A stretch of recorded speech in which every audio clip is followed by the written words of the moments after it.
চাকরির সময়ে রায়ের উপরে কড়া নজর রাখার জন্য এবার নতুন করে অনির্বাণ রায়ের অফিসে চাকরিতে জয়েন করলো। হ্যাঁ বন্ধুরা, ভিডিওতে লাইক দিয়ে দেখতে থাকুন। অনির্বাণ রায়ের অফিসে ফেরার এই খবরটা শোনার পর থেকে অনির্বাণ বলতে থাকে যে না, যে করেই হোক না কেন আমি আর রায়ের কাছ থেকে দূরত্ব বজায় রাখতে পারবো না, আমাকে রায়ের কাছাকাছি থাকার কোনো একটা উপায় খুঁজে বার করতেই হবে। ওদিকে রায়ের অফিসের যখন একটা সার্কুলার চলতে থাকে জব অফারের, ঠিক সেই সময় অনির্বাণ সেই সুযোগটাকেই লুফে নিয়ে অনির্বাণ সেই অফিসে একটা চাকরি পেয়ে যায়।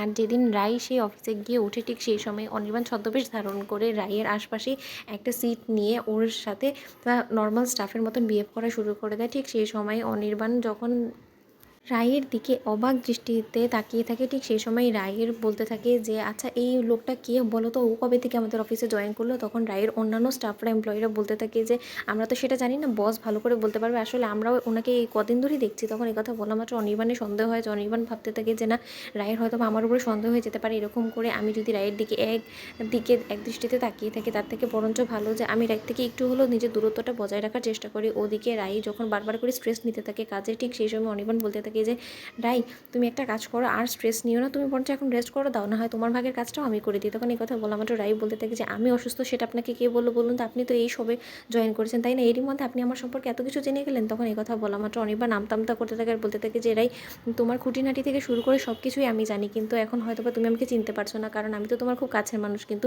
যখন তুমি জানতে পারবে তখন হয়তো বা তোমার আর আমার উপরে এরকম করে সন্দেহ হবে না। তখন এই কথা বলা মাত্র রায়ের অন্যান্য স্টাফরা বলতে থাকে যে হ্যাঁ রাই, এই লোকটা তো ঠিকই বলেছে, উনি নতুন জয়েন করলে কি, কিন্তু ওনার সত্যিকার অর্থে সকলের প্রতি বড্ড বেশি খেয়াল। দেখছো না তোমাকে কী করে যত্ন আত্তি করছে, তুমি ওকে তোমার মেডিসিনের অবধি খাওয়ানোর থেকে শুরু করে সব কিছুর উপরে কতটা কেয়ার নিচ্ছে। আসলে আমরা তো তোমাকে এতটা টাইম দিতে পারছি না, এই লোকটা আছে বিদায় হয়তো বা তোমাকে সব কিছু মনে করিয়ে করিয়ে উনি দিতে পারছে। তখন এই কথা বলা মাত্র রাই স্রোতকে ফোন করে বলতে থাকে যে স্রোত, জানিস তো আমার অফিসে না নতুন একটা এমপ্লয়ি জয়েন করেছে, সে অদ্ভুতভাবে আমার দিকে এক দৃষ্টিতে তাকিয়ে থাকে, আমার এই জিনিসটা বড্ড বেশি বিরক্ত লাগে, কিন্তু তা সত্ত্বেও আমার এই বিরক্তির কারণ যাতে অন্য কেউ আর কোনো রকম কোনোভাবে সাফার না করে তার জন্য আমি কারোর কাছে প্রকাশ করি না, কিন্তু শুধু তোকেই বলছি, এই লোকটা না কেমন করে জানি আমার সাথে বিহেভ করে, জানিস তো উনি আমার খুঁটিনাটি থেকে শুরু করে আমি কী পছন্দ করি না করি সে সব কিছু জানি, সেটা কী করে সম্ভব বলতে, এটা তো কোনো কোইন্সিডেন্ট হতে পারে না। তখন এই কথা বলা মাত্র স্রোত বলতে থাকে দিদিভাই রিল্যাক্স, তুই একটু চিল কর না, তুই সবসময় এতটা স্ট্রেস নিয়ে নিস কেন বলতো, এই জন্য তোর শরীরটা এত বড্ড বেশি খারাপ করে ফেলে এই বয়সে, জানিস তো তোর এমপ্লয় তোর পাশে থাকে, হয়তো বা তোকে অনেক দিন ধরেই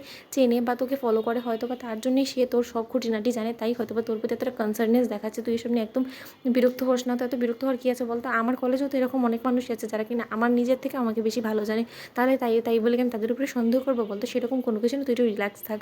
ওদিকে রাই ওই এমপ্লয়িটার কাছে গিয়ে বলতে থাকে যে আচ্ছা আপনি কবে থেকে এখানে জয়েন করলেন, মানে আপনার কাজটা কি এখানে। তখন এই কথা বলা মাত্র অনির্বাণ বলতে থাকে যে এই যে আপনি যে কাজ করছেন সেটাই তো। বন্ধুরা, ভিডিওটি ভালো লেগে থাকলে একদম শেয়ার করে সাবস্ক্রাইব করতে ভুল না।